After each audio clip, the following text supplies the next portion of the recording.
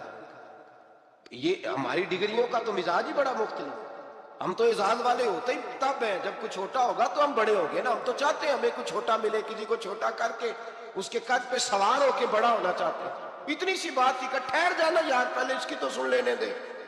وہ شرمندہ ہو گئے صاحب۔ جب وہ شرمندہ ہو گئے تو سیدنا فاروق اعظم دوڑے گئے۔ صحابہ کہتے ہیں گارا تھا، کیچڑ تھا، اس گارے میں سر رکھا، سجدہ کرنے لگے، اٹھے، کہنے لگے مولا اپنے عمر سے ناراض نہ ہو جانا، یہ کل تک اونٹ چرایا کرتا تھا، آج تیری مخلوق کو شرمندہ کرنے لگ گیا ہے، یہ اپنی حیثیت ہی بھول گیا، اسے خبر ہی نہیں کہ یہ کیا تھا، یہ آج تیری مخلوق کو شرمندہ کرتا ہے۔ اللہ اپنے عمر سے ناراض نہ ہو جانا۔ وہ شخص کہتے ہیں پیچھے آ کے کھڑا رو رہا ہوں۔ میں نے کہا عمر کیا کر رہے ہو؟ فرمایا نہیں یار، میں نے تجھے شرمندہ کیا ہے، یہ میں بھول گیا تھا کہ میں کیا ہوں۔ بھائی اپنی حیثیت کا تعین کریں، آؤ آج اپنی حیثیت کا تعین کریں، دیکھیں ہم کہاں تھے، کہاں بیٹھے، پلٹ کے دیکھیں کیا تھے، ہم کیا ہیں، راتیں کہاں گزرتی ہیں، صبح کہاں بیتتی ہیں۔ ایک لمحے کے لیے پلٹ کر اپنے ظلم، زیادتیاں، جھوٹ، غیبتیں، بے حیائیاں، اپنی زندگی کے امور کا اگر ہم یک نظر جائزہ لیں، پیچھے پلٹ کے دیکھیں تو حضرت جناب سیدنا غوث اعظم جیلانی رضی اللہ تعالیٰ عنہ فرمایا کرتے تھے اگر لوگ اپنے گناہ یاد کریں تو وہ پریشان ہو جائیں کہ ہمیں پانی کا قطرہ کیوں مل رہا ہے، وہ اگر اپنی غلطیاں یاد کریں تو انہیں احساس ہو کہ ان کا سانس کیسے چل رہا ہے۔ بھائی اگلی بات سنو گے تو اور حیران ہو جاؤ گے۔ حضرت غوث اعظم رضی اللہ تعالیٰ عنہ فرمایا کرتے، آپ فرمایا کرتے کہ اب خیال آتا ہے، اب سوچ آتی ہے کہ رب کریم نے کتنی ڈھیل دی ہوئی ہے، ہم ہیں کہ سمجھتے ہیں یہ میری عقل مندی کا کمال ہے کہ مجھے سارا کچھ نافرمانی کے باوجود بھی مل رہا ہے۔ بھائی خشیت الہی پیدا کریں۔ جتنا بندہ بڑا ہوتا تھا اس کے دل میں خوف بھی اللہ کا وہ جانتا تھا۔ حضرت امام اعظم ابو حنیفہ بیٹھے تھے تو ایک بی بی فتویٰ پوچھنے آئی۔ بی بی روز خامن سے مطالبہ تو کرتی ہے، فلاں چیز چاہیے، فلاں چیز چاہیے، اللہ کرے وہ یہ مطالبہ کرنے لگ جائے کوئی شے نہیں چاہیے، جو چاہیے حلال کا چاہیے۔ آمین تو کہہ دے۔ اللہ کرے بی بی یہ مطالبہ کرنے لگ جائے سوکھی روکھی چاہیے پر چاہیے مجھے جائز دینا، بے شک ایک وقت دینا۔ اللہ کرے یہ مطالبہ ہونے لگ جائے، شب برات کی بڑی مقدس رات، اللہ کرے اس رات یہ مطالبہ ہونے لگ جائے۔ ایک بی بی آئی خاتون، چرخہ کاٹتی ہے، سوت بناتی ہے، حضرت امام صاحب سے مسئلہ پوچھنے۔ کیا مسئلہ پوچھا اس نے؟ کہنے لگی حضرت جی میں نا رات کو اپنی چھت پہ بیٹھ کے چرخہ کاٹتی ہوں، سوت بناتی ہوں، 14ویں رات کا چاند جب چڑھا ہوتا ہے تو اس کی روشنی میں میں چرخہ کاٹتی ہوں۔ کئی دفعہ نا بادشاہ کا لشکر میری گلی سے گزرتا ہے، بڑے بڑے لالٹین انہوں نے پکڑے ہوتے ہیں، بڑے بڑے روشن دان، بڑی بڑی ان کے اندر روشنی ہوتی ہے، تو حضرت جی کئی دفعہ نا وہ جب گزرتے ہیں تو ان کی روشنی میں بھی میں کچھ سوت بنا لیتی ہوں۔ مسئلہ یہ پوچھنا تھا کہ اس روشنی میں جو سوت بناتی ہوں اس کی کمائی میرے لیے جائز ہے کہ ناجائز ہے؟ اس کی روشنی میں حضرت امام اعظم نے اللہ اکبر کا اور چھم چھم آنسو گرنے لگے۔ حضرت امام صاحب نے اپنا گریبان پکڑا اور کھینچا، قمیض پھٹ گئی۔ کہنے لگے بی بی مسئلہ چھوڑ، تو پہلے بتا تو ہے کون، کہاں سے آئی ہے، کون ہے، بتا۔ تو کہنے لگی میں حضرت بشر حافی کی ہمشیرہ ہوں، میں حضرت بشر حافی کو جو درویش ننگے پیر نہیں پھرتا رہتا بغداد کی گلیوں میں، میں اس عظیم بھائی کی بہن ہوں، بشر حافی کی ہمشیرہ ہوں۔ تو حضرت امام اعظم فرمانے لگے کوئی اور بی بی آتی تو اس کے لیے جائز تھا، کیونکہ وہ جان بوجھ کے تو کسی کی روشنی نہیں استعمال کرتی، خود آتی ہے، کوئی اور آتی تو جائز تھا، تیرا مقام بڑا ہے، تیرے لیے جائز نہیں، لیے جائز نہیں تو اپنی حیثیت کا تعین کر، یہ تیرے لیے درست نہیں۔ بھائی بڑا تو تب ہوگا جب تیری احتیاط بڑی ہو جائے گی، بڑا تب ہوگا جب تیرا تقوی بڑا ہو جائے گا، بڑا تو تب ہوگا جب تو حلال حرام کے معاملے میں باریک باریک چیز کا خیال رکھے گا۔ اور اگر تو کہ خیر ہے دیکھی جائے گی، ساری دنیا کر رہی ہے، ساری زمانہ کر رہا ہے، غلامی کر رہا ہے، وہ خدا کے بندے یہ کس طرح کا معاملہ ہے، یہ کس طرح کی جمہوریت ہے؟ اپنے آپ کو سمجھائیں میرے عزیز، خشیت والی زندگی پیدا کریں، تقوی والی زندگی پیدا کریں۔ ہم لوگ ایسا وقت گزار رہے ہیں، اور یہ یاد رکھنا ہمیشہ انسان دنیا میں آتے ہیں، اس شہر کے بہت سارے لوگ ہو گزرے، علماء، مشائخ، صوفیاء، تاجر، زمیندار، آپ کسی بھی شعبے میں ٹٹولیں گے تو آپ کو کئی نام ملیں گے۔ اس شہر محبت کے ڈھیروں لوگ ہو گزرے، اور یہ کہانی ہر شہر کی ہے۔ آج میں اور آپ یہاں بستے ہیں، کچھ وقت کے بعد ہم داستان ہوں گے۔ امام شافعی رحمۃ اللہ علیہ فرماتے ہیں میں ایک شہر سے گزر رہا تھا تو میرے پیر کو ٹھوکر لگی، میں نے زمین کھودی تو ایک کھوپڑی نکلی، کھوپڑی نکلی تو اس کے اوپر تاج بھی تھا۔ فرماتے ہیں میں نے شہر کے لوگوں سے پوچھا یہ کیا ہے، تو کہنے لگے یہ بادشاہوں کا قبرستان ہے، اس میں غریب دفن تو نہیں ہو سکتا تھا، دفن تو بادشاہوں کا خاندان ہے، لیکن افسوس کی بات یہ ہے کہ یہاں مٹی ڈالنے کوئی نہیں آتا، اب یہ سیدھی سڑک بن گیا۔ بھائی کبھی پلٹ کے دیکھ، ہزاروں لوگ آئے، اس روڈ سے کروڑوں لوگ گزرے اور منزل کو چلے گئے، لوگوں نے یاد نہیں رکھا۔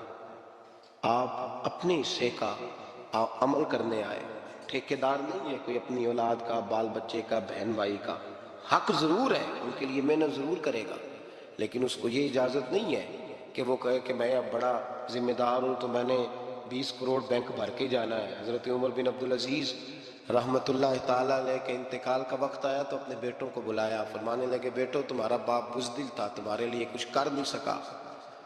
کہا ابا جی کیا ہوا؟ فرمانے لگے بیٹے میں بزدل تھا، جہنم سے ڈر گیا، تمہارے لیے کوئی بینک بیلنس اکٹھا نہیں کر سکا، میں تھوڑا دلیر ہوتا، دوزخ سے نہ ڈرتا تو تجوریاں بھر کے جاتا۔ پرانے بادشاہ محل چھوڑ کے گئے ہیں، پر میرے پاس کچھ نہیں ہے، بادشاہ ہونے کے باوجود میں فقیر ہوں، خالی آ جا رہا۔ بزدل جو تھا، آپ نے جب یہ لفظ کہے تو بچے رونے لگے، کہنے لگے ابا جی ہمیں تو فخر ہے، ہمیں تو فخر ہے، جس گلی سے بھی ہم گزرتے ہیں کپڑے ہمارے سادے ہوتے ہیں پر لوگ دکانیں چھوڑ کے ملتے ہیں، کہتے ہیں نیک باپ کی اولاد جا رہی ہے، یہ بڑے مرتبے والے باپ کی اولاد جا رہی ہے۔ بھائی یاد رکھیں، خشیت الہی پیدا کریں، نہ اپنی ذات کے ساتھ ظلم کریں۔ اگر آپ کوئی بھی غلط کام کرتے ہیں تو اس کا جواب آپ نے دینا ہے۔ اگر آپ نے 1 کروڑ روپیہ ناجائز کمایا ہے تو وہ اللہ آپ سے نہیں، آپ کے بچے سے نہیں پوچھے گا، بیوی سے نہیں پوچھے گا، بہن بھائی سے نہیں، وہ آپ نے جواب دینا ہے۔ آپ اپنے اعمال پر غور کریں۔ آج شب برات ہے، میرے نبی کریم صلی اللہ علیہ وسلم نے فرمایا کہ میری امت کی اتنی بخشش ہوگی، مدینے میں سب سے زیادہ بنو کلب کا قبیلہ بکریاں پالتا ہے، ان کی بکریوں کے بالوں سے بھی زیادہ اللہ میری امت کی بخشش فرمائے گا۔ اس کو توبہ کی رات کہا جاتا ہے۔ توبہ کا مطلب یہ ہوتا ہے کہ اللہ میں آج کے بعد گناہ نہیں کروں۔ توبہ کا مطلب ہوتا ہے کہ میں آج کے بعد یہ غلطی، آپ کا ملازم کتنی بار غلطی کرے تو آپ رکھ لیتے ہیں، ایک دن میں 100 دفعہ کرے تو گنجائش ہے اس کو رکھنے کی؟ اللہ رکھ لیتا ہے، کہتا تو توبہ کر، ہے گنجائش؟ میرا خیال ہے جو 10 بار بھی کرے اس کے لیے بھی گنجائش ہے، اس کے لیے بھی گنجائش ہے۔ استاد باپ ہوتا ہے، بچے سے غلطی ہو جائے تو کہتا تجھے ارجانہ بھرنا پڑے گا۔ بچے لگے نہیں ہوتے اسکولوں میں، جرمانے لگے ہوتے ہیں، چھٹی کا علیحدہ ہے، فلاں کام کا علیحدہ ہے، حالانکہ باپ ہے۔ بھائی اللہ فرماتا ہے تو توبہ کر، اور توبہ یہ ہے کہ میں آج کے بعد یہ گناہ، جس آدمی نے کل 5 نمازیں نہیں پڑھنی اس کا آج توبہ کرنے کا کیا مطلب ہے؟ توبہ کا کیا مطلب ہے کہ میں آئندہ گناہ، تو جو سویرے 5 نمازیں نہیں پڑھنا چاہتا کہتا ہے کل زور نہیں میں نے پڑھنی، چلو فجر تک جاگنا ہے، فجر پڑھ لوں گا، تو اس نے توبہ کی ہے؟ کوئی مذاق ہے؟ استغفراللہ استغفراللہ اللہ معاف کر دے. کیا معاف کر دے؟ سویرے تو مسجد آئے گا.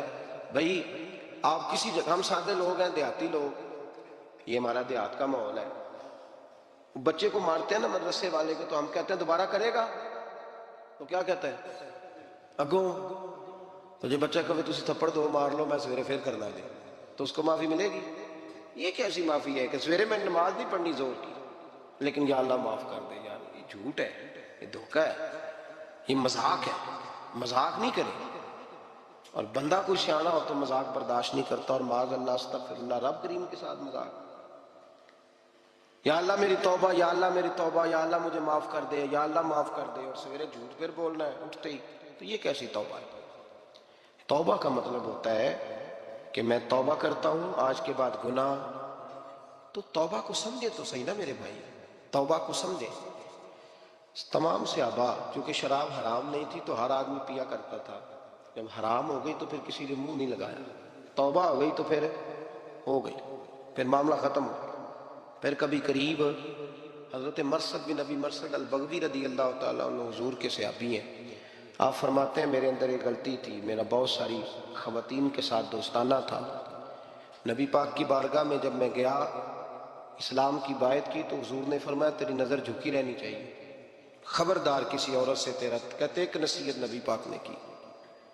آپ فرماتے ہیں میں نے اپنے دل کو اس طرح سمجھایا کہ عورتیں اگر میرے پاس آ کے کھڑی ہوتی تھی تو میرے اندر کا وجود کہتا تھا کہ ہو ہی نہیں سکتا میری توجہ جائے، اس لیے کہ توبہ کی ہے. اب دوبارہ ادھر توجہ جا سکتی؟ میرے بھائی توبہ کو اس کے مفہوم کے ساتھ توبہ کریں، جھوٹ نہیں بولیں، گناہ نہیں کریں. میرے رسول کریم صلی اللہ علیہ وسلم نے فرمایا استغفار پڑھا کرو، میں دن میں 100 مرتبہ استغفار کرتا ہوں. ہم کو اپنی طلب سے سوا چاہیے، آپ جیسے ہیں ویسی عطا چاہیے. ہم کو اپنی طلب سے سوا چاہیے، آپ جیسے ہیں ویسی عطا چاہیے. کیوں کہے یہ عطا وہ عطا چاہیے، آپ کو علم ہے ہم کو کیا چاہیے. بھر کے جھولی میری میرے سرکار نے، مسکرا کر کہا اور کیا چاہیے. ہم کو اپنی طلب سے سوا چاہیے، آپ جیسے ہے ویسی عطا چاہیے. ایک قدم بھی نہ ہم چل سکیں گے حضور، ہر قدم پہ کرم آپ کا چاہیے. آپ اپنی غلامی کی دے دے سند، بس یہی عزت و مرتبہ چاہیے. ہم کو اپنی طلب سے سوا چاہیے، آپ جیسے ہے ویسی عطا چاہیے. آپ کے عشق میں ہم تڑپتے تو ہے، آپ کے عشق میں ہم تڑپتے تو ہے، ہر تڑپ میں ایسی ادا چاہیے. درد جامی ملے نعت خالد لکھو، اور انداز احمد رجا چاہیے. ہم کو اپنی طلب سے سوا چاہیے، آپ جیسے ہے ویسی عطا چاہیے. دعاؤں کی رات ہے، کھل کر دعا کریں کہ اللہ ہمارے حال پہ رحم فرمائے. اللہ ہمیں سمجھنے کی بھی توفیق عطا فرمائے. اللہم صلی علی سیدنا ربنا ظلمنا انفسنا وَإِن لَّمْ تَغْفِرْ لَنَا وَتَرْحَمْنَا لَنَكُونَنَّ مِنَ الْخَاسِرِينَ. اللهم أعني على ذكرك وشكرك وحسن عبادتك. ربنا اغفر لي ولوالدي وللمؤمنين يوم يقوم الحساب. اللهم أعني على ذكرك وشكرك وحسن عبادتك. ربنا اغفر لي ولوالدي وللمؤمنين يوم يقوم الحساب. اے مالک کریم، آج 15 شعبان المعظم کی عزت والی رات ہے، کرم اور برکت والی رات ہے. تیرے پیارے حبیب صلی اللہ علیہ وسلم نے ہمیں فرمایا ہے کہ آج کی رات تم کرم مانگو گے تو اللہ تمہیں عطا فرمائے گا، رزق مانگو گے تو عطا کرے گا، بخشش مانگو گے تو عطا فرمائے گا. تم اس سے جس چیز کا سوال کرو گے وہ تمہیں دے گا. اے مالک کریم، تیرے عاجز بندے ہیں، جب دنیا سے تھک جاتے ہیں، کمزور پڑ جاتے ہیں، جب ہمارا عجز ہم پر غالب آ جاتا ہے، جب ہماری کمزوریاں ہمارے سامنے واضح ہو جاتی ہیں، تو پھر تیرے حضور حاضر ہو جاتے ہیں. اللہ، تیرے بھٹکے ہوئے اور بھاگے ہوئے غلام تیری بارگاہ میں حاضر ہو گئے. ہمارے گناہوں کو معاف فرما، ہمارے گناہوں کو معاف فرما، ہمارے گناہوں کو معاف فرما. جو چھپ کر کیے وہ معاف فرما. اے اللہ، جو ظاہر ہو گئے وہ بھی معاف فرما. اے مالک کریم، جو ہم سے بھول کر ہو گئے وہ بھی معاف فرما. جو ہم نے جانتے بوجھتے شعور رکھتے ہوئے کیے وہ بھی معاف فرما. ہم سے درگزر فرما، ہمارے حال پہ رحم فرما. اے اللہ، کرم نوازی فرما. اے مالک کریم، بہت سارے لوگ باشعور ہیں لیکن بے شعوری کی زندگی گزار رہے ہیں، جانتے بوجھتے بے عملی کا وقت بتا رہے ہیں. اللہ، ہمارے لیے عمل کا رستہ آسان بنا دے. اے اللہ، بتانے والے بڑے، سمجھانے والے بڑے، عمل کرنے والے تھوڑے رہتے جائیں. اللہ، عمل کا رستہ آسان فرما. اے اللہ، ہمارے پاس سر ہے پر سجدے کا ذوق نہیں، ہمیں ذوق سجدہ عطا فرما. زبان ہے پر لذت قرآن اور لذت ذکر نہیں، لذت ذکر عطا فرما. اللہ، دل ہے پر نبی پاک صلی اللہ علیہ وسلم کی محبت کا غلبہ نہیں، وہ غلبہ عطا فرما، وہ غلبہ عطا فرما. ذوق اور شوق کی سواریاں عطا فرما، درد اور سوز کی کیفیات عطا فرما. ہمارے گناہ معاف فرما، ہمارے گناہ معاف فرما، ہمارے گناہ معاف فرما. ہماری غلطیوں سے درگزر فرما، ہمارے حال پہ کرم فرما. مالک کریم، نیکی کے رستے پہ چلنا آسان بنا دے، گناہ اور بدی سے نفرت عطا فرما دے. اے اللہ، ہمارے کمزوروں پہ رحم فرما، بیماروں پہ رحم فرما، مجبوروں پہ رحم فرما. مالک کریم، بڑا کڑا وقت آیا ہے انسانیت پر. اللہ، تیرے بندوں کی لاشیں سڑکوں پر پڑی ہیں، کوئی اٹھانے والا نہیں. اے مالک کریم، لوگ بیمار ہیں، لاچار ہیں، تکلیف میں ہیں. تو سب سے بڑا طبیب ہے، اپنی بارگاہ سے شفا عطا فرما، اپنی بارگاہ سے شفا عطا فرما، اپنی بارگاہ سے شفا عطا فرما، تندرستیاں عطا فرما. اے اللہ، کوئی ایسی برسات فرما کہ بیماریاں دھل جائیں. اے اللہ، بیماری دھل جائے. اللہ، آزمائش ختم ہو جائے. اے مالک، مسجدیں پھر سے آباد ہو جائیں، مسجدیں پھر سے آباد ہو جائیں. اے اللہ، اتنی بڑی مسجدوں میں جب یہ اعلان ہوتا ہے کہ آج جمعہ گھروں میں پڑھا جائے، لوگ گھروں میں لوٹ جائے، اللہ، کلیجے منہ کو آتے. ہمارے حال پہ رحم فرما. ایسا ہم نے دیکھنا کیا تھا، ہم نے تو کبھی سوچا بھی نہ تھا. اسلامی جمہوریہ پاکستان میں خداوندہ رحم فرما. اللہ، رحم فرما. مالک، تو کرم فرما. اللہ، دیکھ بڑی بڑی مسجدوں میں تالے پڑ گئے. اے اللہ، بڑے بڑے آستانوں پہ تالے پڑ گئے. مالک، مسجد نبوی کا دروازہ بند ہو گیا، بیت اللہ شریف کے دروازے بند کیے جا رہے. اللہ، رحمت فرما دے. اللہ، بندہ نوازی کر دے.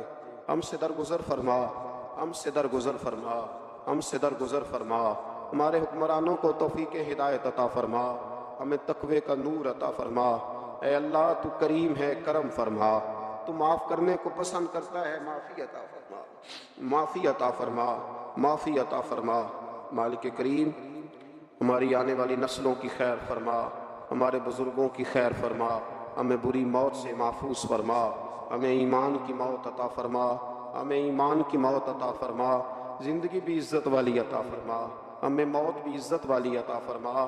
اللہ ہم سے درگزر فرمانا، اللہ ہم عذاب والے نہیں، ہم تو درگزر والے ہیں، ہم سے درگزر فرما۔ ہم حساب والے نہیں، معافی والے ہیں، ہمیں معافی عطا فرما۔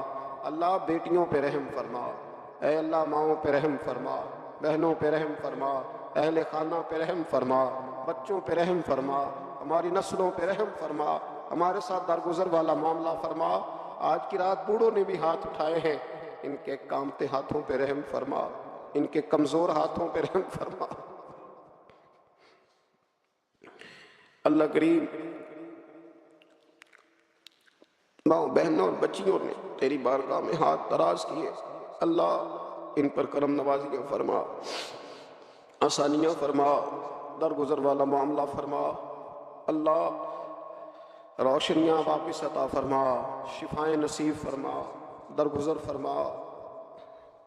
وہ جو نبی پاک نے غار سجدہ میں دعائیں مانگی تھی ان کا صدقہ عطا فرما، ہمیں غار حرا کا صدقہ عطا فرما، ہمیں غار ثور کا صدقہ عطا فرما، ہمیں اپنے محبوب کی اولاد پاک کا صدقہ عطا فرما، حضور کی اہل بیت کا صدقہ عطا فرما، صحابہ کبار کا صدقہ عطا فرما، ہمارے حال پہ رحم فرما۔